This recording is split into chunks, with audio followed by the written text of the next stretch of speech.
Hello दोस्तों, स्वागत है आप सबको अल्फाबेट इंग्लिश चैनल पे। आज बहुत ही लंबी मुद्दत के बाद मैं आपके सामने आया हूँ, क्योंकि मेरी इम्तिहान चल रही थी। इस वजह से मैं बहुत ज़्यादा मशगूल रहा, मशगूल और मसरूफ़ रहा। इस वजह से मैं आपके लिए वीडियोस अपलोड नहीं कर पाया। लेकिन मैं आज से आपसे वादा करता हूँ कि वीडियोस लगातार आते रहेंगे ताकि आपको अंग्रेज़ी सीखने में आसानी हो और मैं आपकी इस अंग्रेज़ी सीखने के सफ़र में थोड़ा सा काम आ सकूँ। तो इस वीडियो में हम बात करेंगे, आज का जो हमारा लेसन वो रहेगा कि how to learn English language. या I know this topic is very simple, everyone is talking about that. ये बहुत ही सिंपल टॉपिक है और लोग इसके बारे में बहुत बात करते हैं। कोई कहता है 30 दिन में इंग्लिश सिखा देंगे, कोई कहता है 40 दिन का आपको इंग्लिश सिखा देंगे, कोई कहता है 3 महीने में आपको इंग्लिश सिखा देंगे। इस तरह के कई सारे जुमलेबाजी हमें सुनने को मिलता है, लेकिन कोई भी सही ढंग से सही तरीका नहीं बताता है। अगर बताते भी होंगे तो उसमें बहुत ही कम होते, बहुत रेयर हमें मिलते हैं जो हमें सही तरीके और में गाइड करते हैं। तो आज का जो लेसन यानी हाउ टू लर्न इंग्लिश है, इसके बारे में बताऊंगा कि आप किस तरह अंग्रेजी जुबान को बहुत ही आसान तरीके से सीख सकते हैं। अ, पहली उसूली बात तो यह है कि हम जब भी किसी चीज़ को हासिल करना चाहते हैं, किसी चीज़ को पाना चाहते हैं, उसके लिए हम कोशिश करते हैं। और कोशिश को हम दो तरह के बांट सकते हैं। यानी एक तो होता है कि हार्ड वर्किंग, यानी बहुत ज़्यादा कोशिश जिसे कहते हैं। दूसरा होता है हार्ड वर्क विद स्मार्टनेस, यानी कोशिश करना अपनी शातिर के साथ, यानी अपनी अलग अलग उसूल के साथ, स्मार्ट वर्क के साथ। तो इन दोनों को हम कैसे, दो तरह की कोशिश रहते हैं। पहली क्या हमने बताया कि हार्ड वर्किंग, और दूसरे क्या है हार्ड वर्किंग विद स्मार्टनेस। उनमें से सबसे ज्यादा वही लोग कामयाब होते हैं जो हार्ड वर्किंग विद स्मार्टनेस करते हैं। क्योंकि हार्ड वर्क में क्या होता है, आदमी नॉर्मल कोशिश करता है, उसमें जद्दोजहद करता है, उसमें अपने लगन में के साथ काम करता है, मेहनत बहुत ज्यादा करता है उसमें। लेकिन स्मार्टनेस में काम ज्यादा करेगा लेकिन हासिल उसे ज्यादा, काम कम करेगा लेकिन हासिल उसे ज्यादा होता है। यानी स्मार्ट वर्क करता है, किसी भी चीज को वो स्मार्टनेस का के साथ देखता है और उसकी जो शॉर्ट तरीके होते हैं उसको देखता है। तो उसे हम क्या कहते हैं, smart, hard working with smartness कहते हैं। तो आज हम बात करेंगे कि हम स्मार्ट यानी हार्ड वर्किंग विद स्मार्टनेस के साथ हम कैसे अंग्रेजी को सीख सकते हैं। याद रखिए, स्मार्टनेस इज नॉट इनफ, यानी सिर्फ स्मार्टनेस काफी नहीं है, उसके साथ हार्ड वर्किंग होना जरूरी है। और हार्ड वर्किंग काफी नहीं होता है, उसके साथ स्मार्टनेस होना जरूरी है। ये दोनों अगर अगर आप एक साथ करते हैं तो आप बहुत ही जल्द क्या है ना, अंग्रेजी सीख जाएंगे। तो हम जानते हैं कि किसी भी जुबान को सीखने के लिए हमें चार तरह के स्किल्स एंड सलाहियत होना चाहिए, या सलाहियत पैदा करनी चाहिए। अगर इन चारों सलाहियत आपके अंदर पैदा हो जाए तो आप इस जबान में परफेक्ट हो जाते हैं या इस जबान को सीख लेते हैं।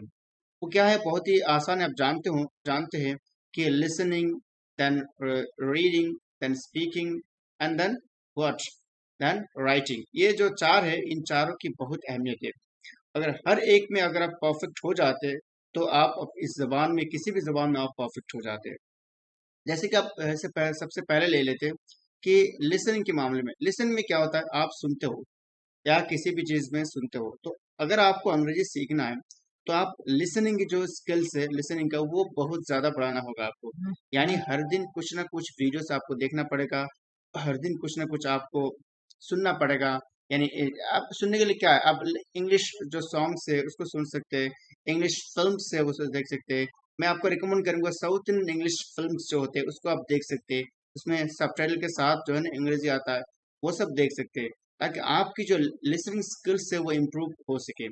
तो जब भी आप कुछ भी देखें तो अंग्रेजी में देखिए, अखबार को अंग्रेजी में मतलब जो न्यूज़ चैनल्स होते हैं, अंग्रेजी न्यूज़ चैनल, उसको आप देखिए, ताकि आपके लिसनिंग स्किल्स बहुत ज़्यादा इम्प्रूव हो सके। इसके बाद हमने देखा कि आप स्पीकिंग कीजिए, यानी जो भी आप सीखते हो उसकी आप स्पीकिंग कीजिए, उससे बात कीजिए। यानी जब आप बात करेंगे तो आपकी जो तलफ़ुज़ है, प्रोनाउंसिएशन की जो प्रॉब्लम है वो सॉल्व हो जाएगी, आपके अंदर फ्लुएंसी पैदा हो जाएगी। तो आप बात करते रहिए। जो भी आपके फ्रेंड सर्कल्स होंगे, आपके जैसे क्लासमेट्स होंगे, कलीग्स होंगे, जो भी आपको मिलता है उसके साथ आप अंग्रेजी अल्फाज का इस्तेमाल कीजिए, अंग्रेजी सेंटेंस का इस्तेमाल करिए। जब भी आप कैंटीन में हो या कहीं क्लास में हो, जहाँ भी दोस्त मिले, तो वहाँ उस कॉन्टेक्स्ट के हिसाब से आप अंग्रेजी बोलने की कोशिश कीजिए। फॉर एग्जाम्पल, आप कैंटीन में हो तो अपने दोस्त को बता रहे हो आपकी what would you like to have, आप क्या लेना चाहेंगे। तो वहाँ इस तरह आपने बात किया, ठीक है। या वो कहेगा कि I would like to have a tea, मैं एक एक एक गिलास या अब मैं चाय पीना चाह रहा हूँ, तो ये जो है ना, आप उस कॉन्टेक्स्ट में बात करते हो, तो इस तरह का आपकी जो स्पीकिंग जो स्किल्स है उसको आप बढ़ा सकते हैं। याद रखिए, आप ऐसे माहौल पैदा करें कि जहां अंग्रेजी हमेशा बोली जाए, और आप उसी माहौल में रहेंगे तब आप क्या सीख सकते हैं। जैसे कि आप मालूम है आपको, अगर किसी को कुछ भी नहीं मालूम लेकिन उस माहौल में आपको छोड़ दिया जाता है उसे, तो उसी माहौल का असर उस पर बहुत ज्यादा होता है। अगर आपको सही ढंग से अंग्रेजी सीखना है, तो आप उसको पहले एक माहौल बनाइए कि अंग्रेजी का माहौल जिसे कहते हैं, जहां अंग्रेजी स्पीकिंग की जाएगी, बातें की जाएगी, हर चीज की जाएगी, तो उसे हम क्या कहते हैं, स्पीकिंग स्किल्स कहते हैं। तीसरा जो राइटिंग स्किल, जो भी आप सीखते हो, जो भी आप करते हो, उसको लिखिए आप। मतलब फॉर एग्जांपल, आप आज पूरे दिन क्या किए, उसको आप एक टॉपिक यानी एक नोट्स, जो नोटबुक में उसमें क्या कीजिए, नोट्स कीजिए, उसमें मुरतब कीजिए, हर चीज को बयान कीजिए कि आज मैंने ये किया। या कोई पोएम लिख लीजिए, मतलब जो भी हो आप अपने काबिलियत के हिसाब से आप कोई आर्टिकल लिख लीजिए, किसी भी, आप घर के बारे में कुछ लिखिए, आप गार्डन के बारे में कुछ लिखिए, या किसी इंसान के बारे में कुछ ना कुछ लिखते रहिए। इससे क्या होगा, आपकी राइटिंग स्किल्स बहुत ज्यादा क्या डेवलप होती रहेगी। और दूसरा है कि आप अब देख सकते हैं कि राइटिंग के बाद अगर देखें, रीडिंग जो होता है, आप पढ़ते रहिए, जो भी आप पढ़ेंगे और जितना भी पढ़ेंगे आप, उसके आपकी क्या होगी, रीडिंग फ्लुएंसी जो है वो बढ़ती रहेगी, और जितने भी अल्फाज जो है ना, नए नए अल्फाज आपके सामने आएंगे, उससे आपके बहुत ज्यादा फायदा होगी। इस तरह सिर्फ वर्ड वर्ड जो है रट्टा मारने से कुछ नहीं होगा। अगर आप वर्ड को अगर किसी कॉन्टेक्स्ट के साथ देखते हैं, तो उसमें आपको बहुत फायदा होता है। फॉर एग्जाम्पल, आप एक नॉवल पढ़ रहे हैं, उस नॉवल में आप क्या करते हैं, देखते हैं, और वो अलग अलग अल्फाज आते रहते हैं। उस कॉन्टेक्स्ट के हिसाब से नॉवल में अलग तरह के सीन बताए जाते हैं, अलग तरह का माहौल बनाया जाता है, उसमें ऐसे ऐसे अल्फाज आएंगे जो आप कभी भूल नहीं सकते अगर वहां से आपको उस चीज को सीख लेते हो। तो इस तरह आप रीडिंग स्किल्स बढ़ाते रहिए, उससे बहुत फायदा होगी, और आपकी अंग्रेजी बहुत ही जल्दी आप सीख जाएंगे। तो ये तो चार स्किल्स आपके अंदर होना चाहिए। इन चारों स्किल्स जो है, इन चारों स्किल्स को अगर हम जमा कर दे, तो हम किस तरह कर सकते हैं। मतलब हम एक दिन में हर चीज तो हमको करना पड़ेगा, लेकिन हमको सबसे पहले क्या करना है, ये हमारे अंदर सवाल पैदा होता है। तो मैं आपको बताता हूँ, बहुत ही नॉर्मल और बहुत ही सिंपल सादी टिप्स है, जिससे आप क्या कर सकते हैं, अपनी अंग्रेजी को बहुत आसानी से सीख सकते हैं।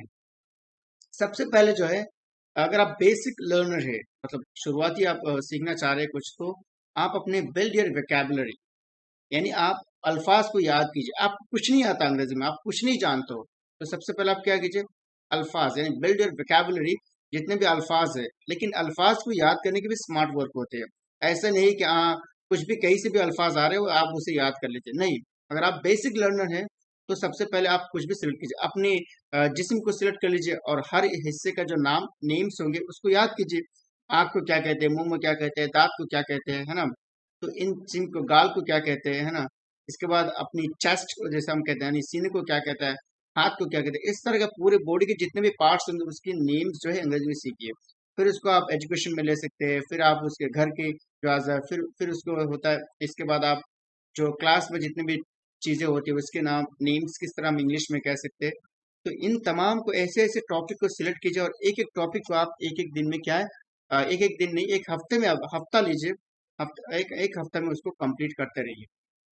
उससे क्या होगा, हर एक टॉपिक पर आपके अंदर अल्फाज होगी, और जब भी बात होती है, और यही तो बात होती है हमारे अक्सर, हम इसी टॉपिक के और इस तरह के मौजूद पर बात करते हैं, क्लास की बात करते हैं, तो इससे क्या होता है, हमारी जो जिंदगी आम में जो चीज चल रही होती है उसके अल्फाज हमें मालूम हो जाता है, और उसी के अल्फाज से हम बात भी करते हैं। तो सबसे पहले क्या, बिल्ड योर वोकैबुलरी होगा। दूसरी बात हमने पहले ही कहा था कि स्पीक इंग्लिश, आप इंग्लिश में बात कीजिए। मतलब जब भी मिले, आप बातें करते रहिए। अब कोई भी मिला, how are you brother, where are we going, do want to go with me, आप वो चीज बातें करते रहिए हमेशा, तो उससे फायदा होगा। इसके बाद सबसे अहम जो चीज है, जो हमें और आपको सीखना जरूरी है, कि आजकल जो मॉडर्न, जैसे मैंने कहा कि स्मार्ट वर्क करना है हमको, तो यूट्यूब और गूगल में आपको कई सारे प्लेटफॉर्म मिल जाएंगे। खुसूसन गूगल में आपको मिलेगा कि आप ट्रांसलेट कैसे करें, गूगल ट्रांसलेट आपको मिलेगा। मैं वो ये नहीं कह रहा कि उसमें आपको 100% विश्वास करना है, नहीं। आप गूगल ट्रांसलेशन का इस्तेमाल कर सकते हैं। इसलिए इसलिए ताकि आपके अपने मखरज का इस्तेमाल, मखरज जो होता है ना, यानी प्रोनाउंसिएशन को डेवलप कर सके, सही अल्फाज के सही जो प्रोनाउंसिएशन उसको वो सीख सकते हैं। इससे पहले मैंने बताया था आपको कि एक्टिव लिसनिंग होना चाहिए। Not only listening but active listening and proactive listening जो है आपके अंदर होना चाहिए। आप कुछ ना कुछ सीखिए, हर दिन कुछ ना कुछ सीखिए। तो आपको यानी कुछ ना कुछ देखिए, एक वीडियो देख लीजिए, उसको सुन लीजिए, या कोई भी सॉन्ग इंग्लिश में सुन लीजिए।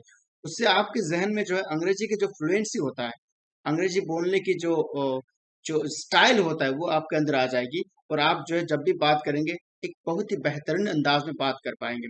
यूँ तो अंग्रेजी सब कोई बोलता है। जैसे कोई कहता है I would like to go there, I want to do this. But अगर आप लिसनिंग ज्यादा करते तो आप वैसे नहीं बोलेंगे। तो आप कैसे बोल, I like to go there, I would like to have tea. तो इस तरह का आप बात करेंगे, जो अंग्रेजी का स्टाइल है, उनकी उस्लूब पे बात करने की, तो आपको वो लिसनिंग से मिलेगा।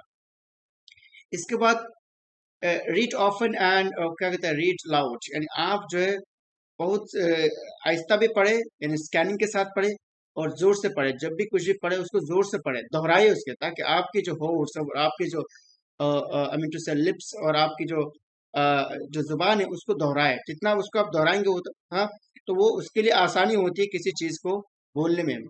फिर हम जानते हैं कोई चीज अगर हमें बोलने में बहुत ज्यादा प्रॉब्लम होती है, तो हम क्या करते हैं, हम उसको बार बार दोहराते हैं, हम उसको बार बार कहते हैं। तो इसके बाद क्या होता है, उसको वो हमारे लिए आसान हो जाती है। तो इसी तरह अगर आपको कुछ भी पढ़ना हो, तो आप जोर जोर से पढ़िए, क्योंकि आपको दिमाग सुनेगा, आपके जहन उसको देखेगा, मतलब तजर्बा करेगा, फिर उसको आप बाद में आपके लिए वो आसानी हो जाएगी। इसके बाद प्रैक्टिस विद फ्रेंड्स में, जैसे कि हमने बताया कि आज हमने कुछ आपने कुछ सेलेक्ट किया कि अच्छा चलो आज हम बात करते हैं कैंटीन के बारे में, कि हम कैंटीन में क्या क्या खा सकते पी सकते हैं। इसके बाद आप कोई भी टॉपिक सेलेक्ट कर सकते हैं कि चलो हम आज बात करते हैं कि आवर यूनिवर्सिटी या और इंडिया। ठीक है, इस तरह के टॉपिक आप सिलेक्ट करेंगे। इसके बाद एक टॉपिक पर आप बात कर सकते हैं अपने दोस्त के साथ। तो इससे क्या होगा, आपकी जो बात करने की जो कन्वर्जेशन स्किल्स जिसे हम कहते हैं, तो वो आपकी बहुत ज्यादा इंप्रूव हो जाएगी। और वो जब इंप्रूव हो जाएगी, तो आपकी बहुत ज्यादा आसानी होगी। दूसरी बात यह है कि आप ऑनलाइन डिक्शनरी का इस्तेमाल करें, जहां आपको बहुत सारे मुतरादिफ अल्फाज मिलेंगे, यानी सिनोनिम्स करेंगे। ऐसा नहीं कि एक अल्फाज सीख लिए लेकिन उसके सिनोनिम्स आपको नहीं मालूम है। इससे इसके नुकसान ये होता है कि आप उस अल्फाज का लफ्ज का मतलब तो जानते हो, लेकिन कोई दूसरा क्या करता है, उसी के सिनोनिम का इस्तेमाल करता है, लेकिन आपको समझ में नहीं आता है। इसीलिए कोई भी अल्फाज सीखे, उसके सिनोनिम्स को भी देख लीजिए, उसी वक्त देख लीजिए, ताकि आपको क्योंकि उस वक्त आप देखेंगे तो आपको ज्यादा याद करने की जरूरत नहीं पड़ता, आप ऑटोमेटिक उसे याद कर सकते हैं। यानी आपके दिमाग को ज्यादा मेहनत करने की जरूरत नहीं, ऑलरेडी आप सीख जाते हैं। तो सिनोनिम्स जब भी कोई भी अल्फाज सीखे, उसके साथ उसका सिनोनिम्स भी आप देख लीजिए, तो आपके लिए बहुत ज्यादा आसानी होगी। इसके बाद आप क्या कीजिए, अगर आप मैंने आपको पहले ही बता था कि watch films and then cartoons और इस तरह की चीजें जो है आप देख सकते हैं। वो देखना, एक वीडियो देखना, फिर उस तरह फिर ऑडियो सुनना। ठीक है, और सुनने के साथ जब आप भी सुनेंगे तो उसको मतलब अपने लिप से दोहराइए, मतलब लिप से थोड़ा दोहराने की कोशिश कीजिए, ताकि आपको फायदा मिले। इसके बाद राइटिंग के सिलसिले में बहुत ही अहम बात है, अगर आप सही में सही ढंग से अंग्रेजी सीखना चाहते हैं, वो भी बहुत ही अहम, तो आप राइटिंग करते रहिए, कुछ ना कुछ लिखते रहिए। Something you have to write every day. तो इस तरह अगर आप करते हैं तो बेशक आप अंग्रेजी सीख जाएंगे। तो ये था हमारा आज का लेसन, जिसमें हमने बताया आपको किस तरह किन किन तरह के स्मार्ट वर्क करके आप अंग्रेजी सीख सकते हैं। सबसे पहले हमने बताया कि आपको वेकेबुलरी के एक्टिव करना है, यानी वर्ड इस्तेमाल करना है, लेकिन उसको भी स्मार्ट वर्क के क्या है, आप अलग अलग तरीके से अलग अलग मौजूद अलग अलग टॉपिक्स पर याद कीजिए, टॉपिक वाइज याद कीजिए, ताकि आपके लिए आसानी हो। फिर आप अपनी वीडियो सुनते रहिए, लिसनिंग करते रहिए, और कुछ ना कुछ हर दिन लिखते रहिए। इस तरह कई सारी चीज़ें हमने आपको बताई इस वीडियो में। अगर हमारे वीडियो आपको पसंद आए तो लाइक कीजिए, शेयर कीजिए। तो आज यही जगह हम इसी से हम अपनी बात खत्म करते हैं, और अगले दिन से हम आपको पढ़ाएंगे टेंस। टेंस पढ़ाएंगे, लेकिन टेंस से पहले मैं कई और दो चार चीज़ें पढ़ाना चाह रहा हूँ। इसके बाद मैं आपका टेंस से शुरू करूंगा, और टेंस जो है एक के साथ मतलब एक एक टेंस को हम एक एक वीडियो में बात करेंगे, और सिर्फ 5 मिनट्स के वीडियो आएंगे, 5 और 6 और 7 वीडियोस, और एक वीडियो में हम एक टेंस को क्लियर करेंगे, दूसरे वीडियो में दूसरे टेंस को क्लियर करेंगे।